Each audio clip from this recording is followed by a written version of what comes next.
ৰদালি এফালে আহা শুনা নাই মই কি কৈছো কণ্টা বন্ধ কৰা আৰু এইফালে আহা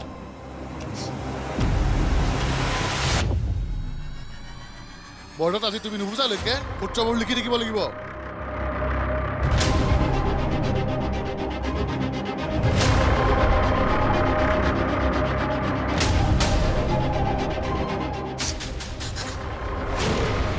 কিমান সময় লাগে নেকি এইখিনি পাওঁতে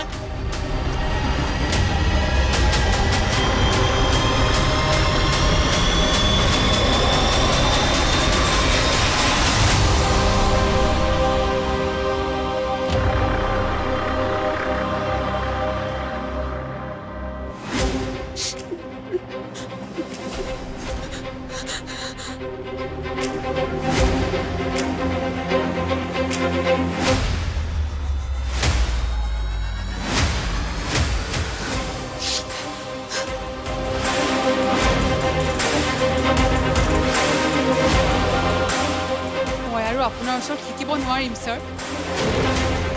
য'ত ভয় থাকে তাত শিক্ষা নাথাকে আৰু মই একো ভুল কৰা নাই জেলৰ কয়দী হৈ থাকিবলৈ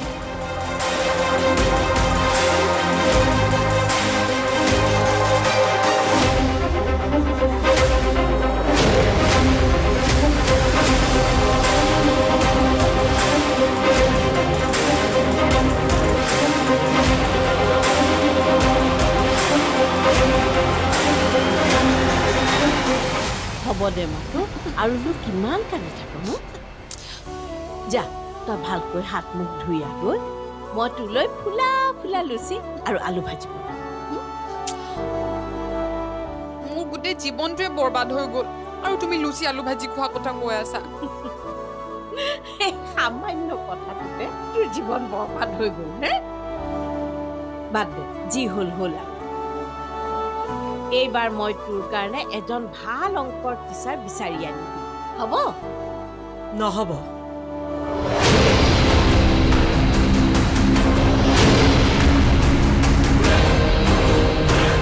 ফোন কৰিছিল গোস্বামীয়ে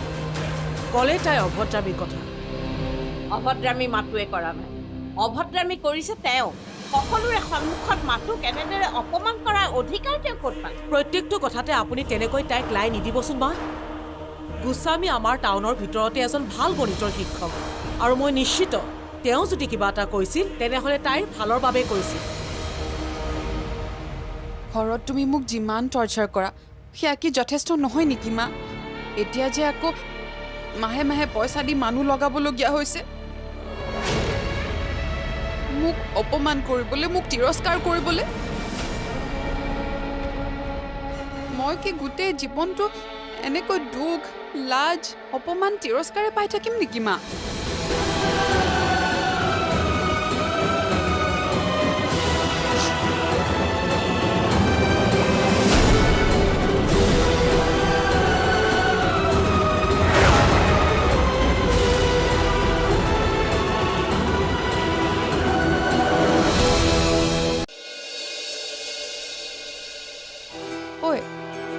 মায়ে যে মোক একেবাৰে নুবুজে মোক দুটা অপশ্যন দিছে হয়তো মই গোস্বামী ছাৰৰ ওচৰত অংক শিকিব লাগিব নহ'লে মই পঢ়া শুনাই বাদ দিব লাগিব মানুহজনী কেতিয়াবা কেতিয়াবা অলপ মেণ্টেল যেন লাগে নিজৰ জীয়েকৰ লগতনো কোনোবা এনেকুৱা কৰে নে হেই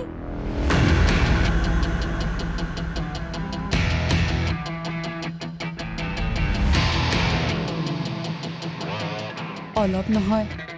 ভালেখিনিয়ে নিমিলে আইতাৰ ঠাইত মই হ'ব লাগিছিল কেতিয়াবাই ঘৰৰ পৰা উলিয়াই দেউতাৰ কাৰণে এজনী সাদৰী বোৱাৰী আনিলো হয় কেতিয়াবা কেতিয়াবা খঙতে তই কি কৈ পেলাও নিজেও গম নাপাও বুৰ্বক অঁ মই বুৰ্বকে নহ'লেনো মই গোস্বামী ছাৰক তেনেকৈ কওঁনে কালি এতিয়া কোনখন মুখেৰে চৰি ক'ম উপায়টো নাই ক'বতো লাগিবই কিন্তু এটা কথা এতিয়াৰ পৰা তোক বেছিকৈ ইনচাল্ট কৰিব আগতে কি কম ইনচাল্ট কৰিছিল তহঁতৰ আগত কৰিলেও কৰক সেইবিলাক কথা নাই তহঁতবোৰ মোৰ পুৰণা চিনাকি কিন্তু সেই টপাৰটোৰ আগত মোক তেনেকৈ ইনচাল্ট কৰিছে মই কি লাজ নাপাওঁ নেকি তাতে আকৌ ঘৰুৱা চিনাকি কাজিয়াও লাগিছোঁ টপাৰ টপাৰ আহিছে ব'ল। অ' তাৰ কথা কৈছ? মানিব লাগিব গাছ আছে কিন্তু কাৰ মুকেম্ব জীয়েকৰ তাকেই ছোৱালীজনী অলপ বেলেগ অদ্ভুত কিন্তু ভাল লগা ধৰণৰ অদ্ভুত এনেই ইমান শান্ত নিমাখিত হৈ থাকে ভয়াটোৰ আণ্ডাৰ কনফিডেণ্ট কিন্তু প্ৰয়োজনত মা কালীৰ ৰূপো লৈ লয় নিজকে ষ্টেণ্ড দিব পৰা হৈ যায়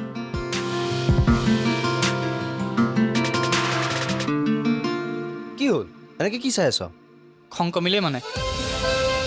কাইলৈ পুনৰ সেই গাৰ্লছ স্কুলৰ ফ্ৰণ্টেৰে যাওঁ বুলি মোক নকবি কিন্তু কৈ থলোঁ আৰে অলপ শান্ত হচোন মাতো একো হোৱা নাই সোনকালে ভাল হৈ যাব মা নাই মোৰ ভৰিখন আৰু কেতিয়াও ভাল নহ'ব আইতা মই চাগে লেঙেৰি হৈয়ে থাকি যাম হুইল চেয়াৰত ঘূৰি ফুৰিব লাগিব মই এই ছোৱালীজনীক লৈ মই কি কৰোঁ বাৰু কি কথাবোৰ কৈছা চাচোন হেই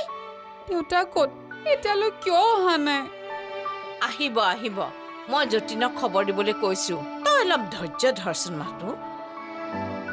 না মোক দেউতাক লাগে জলদি দেউতাক আহিবলৈ কোৱা না বজাৰত কাৰোবাক ফোন এটা কৰি খবৰ দি দিলেও হ'লচোন ঐ তোৰ পেননি বন্ধ কৰচোন অথনিৰ পৰা চাই আছো তোক আমাৰ দেউতা গৈছে নহয় খুৰাক খবৰ দিবলৈ জেনেৰেলি ল'ৰা ছোৱালী দুখ পালে মাকক বিচাৰে এইটো কিন্তু মই প্ৰথম দেখিছোঁ দেউতাকক বিচৰা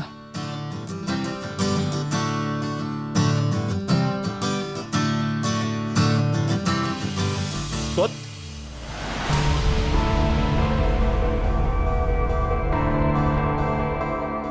মাতো এই কেনেকৈ হ'বলৈ পালে স্কুটাৰে খুন্দিয়ালে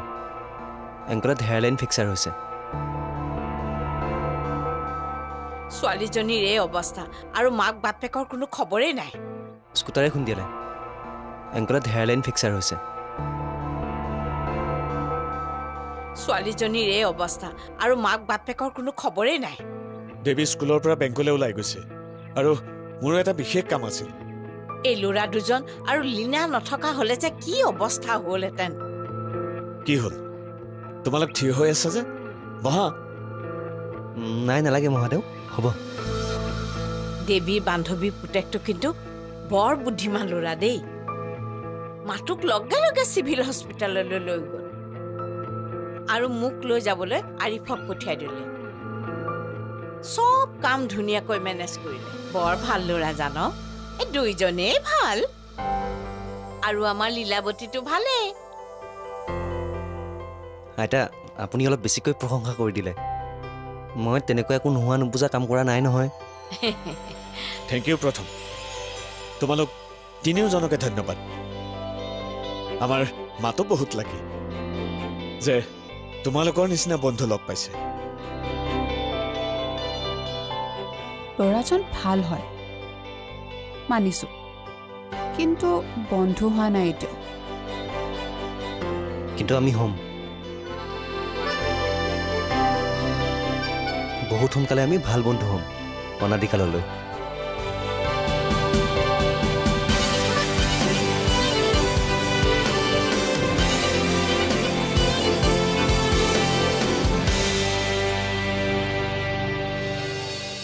মই কেনেকৈ জানিম স্কুটাৰ আগত কেনেকৈ পৰিল তয়ো যে কথা কিছুমান শুধ নহয় ধুন হা কোনোবা ইচ্ছা কৰি গৈ পেলাই স্কুটাৰ আগত জাপ মাৰি দিয়ে নেকি নহয় মানে দেউতা তাই অলপ চেৰা পাগল টাইপটো কি ঠিক তহঁত কেইটাক লৈ যে মই কি কৰিম নহয় হেৰৌ ভনীয়েৰক মৰমো কৰ তাইৰ কথা চিন্তাও কৰ আৰু এই ননচেন্স কাৰবাৰবোৰো বাদ নিদিয় নহয় এই ফোন থ আৰু শুন খোৱা বোৱা ভালকে কৰিবি হ'ব কি যে হ'ব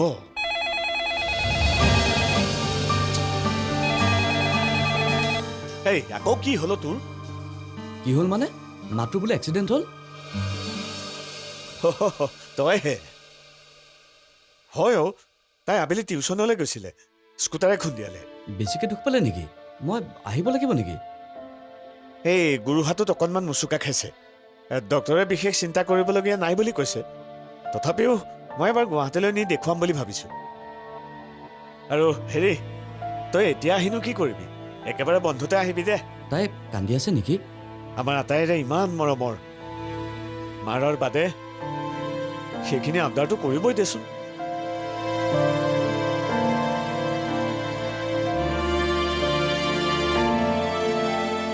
বোন তই ক'ত আছ ইমান হুলস্থুল হৈ আছে যে হোষ্টেলতে আছোঁ দেউতা গেটৰ ওচৰত বাপেৰক মিছা মাতিছ ন সঁচা কথা কচোন তই ক'ত আছ ইমান হুলস্থুল হৈ আছে যে হোষ্টেলতে আছোঁ দেউতা গেটৰ ওচৰত বাপেৰক মিছা মাতিছ ন সঁচা কথা কচোন তই ক'ত আছ ক'ৰবাৰ পিছৰ পৰা ফোন কৰি আছ নেকি অঁ চোৱাচোন তোমাক ক'বলৈকে পাহৰি আছোঁ এদিন যে তোমাক কৈছিলোঁ আমি NIT ষ্টুডেণ্টছ কিছুমানে মিলি মোবাইল ফোন এটা বনাবলৈ চেষ্টা কৰি আছোঁ মোবাইল ফোন অঁ এই যে চবতে লগত লৈ ফুৰিব পাৰি পেজাৰৰ দৰে যে পেজাৰৰ দৰে নহয় পেজাৰতকৈ এডভান্সড চেম্পল প্ৰিণ্ট কেইটামান বনালোঁ তাকে ট্ৰাই কৰি আছিলোঁ হে হয় ঐ তই তাৰমানে এতিয়া মোৰ লগত তই বনোৱা ফোনেৰে কথা পাতি আছ অঁ কেনেকুৱা লাগিছে কথা পাতি মাতটো ইমান এটা স্পষ্ট অহা নাই মাজে মাজে ভাঙি ভাঙি আহিছে হেল্ল' দেউতা হেল্ল' তোমাৰ মাতটো অহা নাই হেই বোন হেল্ল' হেল্ল' হেল্ল' চে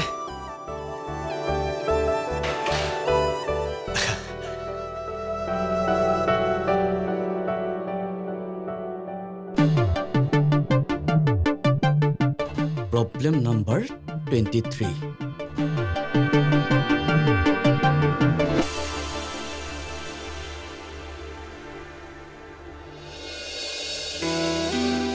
ইছৰাম বেচেৰীজনী মুখ চুখ শুকাই গৈছে একেবাৰে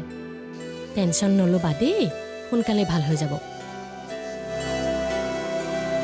তই কোনদিনা আহিলি কালি আহি পালোঁ খবৰটো পিকুৰ মুখত শুনাৰে পৰা ভাল লাগি থকা নাছিল লওক সেয়েহে বোলো সোনকালে খবৰ এটা লৈ আহোঁ ভালেই কৰিলা আহিলা সঞ্জয়কো আনিব লাগিছিল তেওঁ কিয় এৰি থৈ আহিলা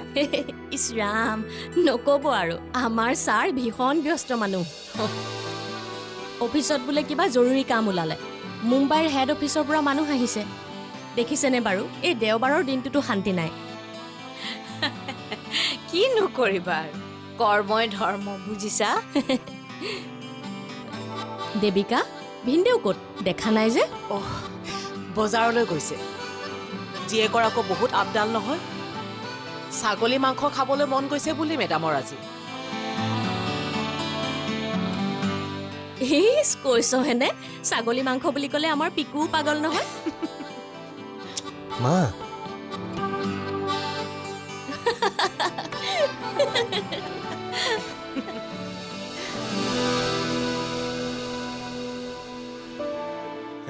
ইয়াৰ পৰা আধা কেজি হা ভালকে দিয়া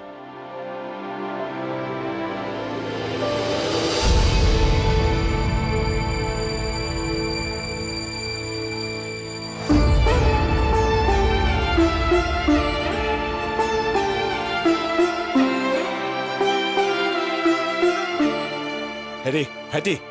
ইয়াৰ পৰা আৰু আধা কেজি বেলেগকে দি দিবাচোন তুমি জোখা মই আহি আছো